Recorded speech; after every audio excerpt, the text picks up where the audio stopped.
Legend. Hey brother. How are Good to see you. Got your coffee. So Dylan and I, we first met when we played together at GWS, and I guess as young men and young boys moving away from home at a really young age, you know, it's obviously quite difficult not knowing how to cook dinner and wash our clothes, and we even had our groceries bought for us. That's how much we knew about living out of home. I captained the team in the under-18s, and I was 2 years older than Dylan, and I moved into what was the small room, and Dylan had the big ensuite, so... I was in there first.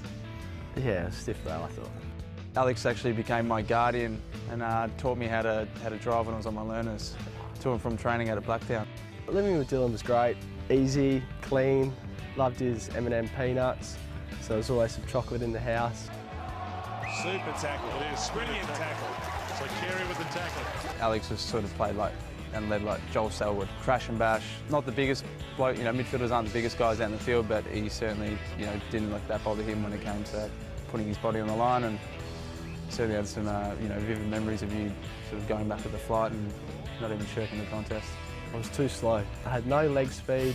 Still don't. Couldn't kick the ball over a jam tin. Still can't. But yeah, I tried to get the most out of what I could. Alex is pretty easygoing, obviously very humble, doesn't like to talk much about himself. But as I started to sort of find out a few things about him, that we were sort of aspiring to be professional footballers, starting to gather some intel that he was pretty good with the bat and the gloves. Looking back, those days were something that really luckily happened, and unfortunately it all ended, you know, a bit too soon than I would have liked. One of the toughest days I've experienced in footy was the day that Alex was told that he wasn't going to be offered a contract at the Giants for their first AFL year. There were tears. There were tears. I broke down into tears, along with a couple of the other boys, because like all the guys loved Alex so much, and we just wanted to have him around. I'll never forget that day. Haven't cried since someone got delisted, so only for one guy. When I got to choose my number, it was number 5 for Dylan at the Giants. We are pretty close, but there's one thing I was disappointed about. It was 2016.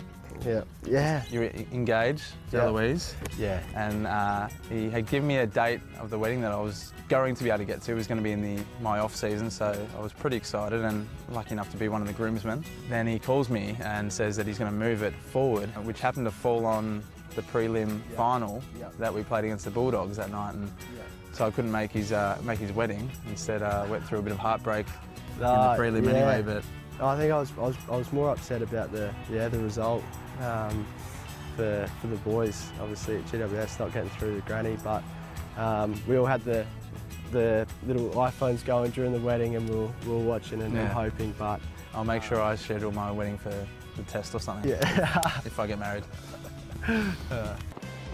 When it comes to summer, cricket's on, and I love watching it after training at night. It's always fun to see how Alex is going.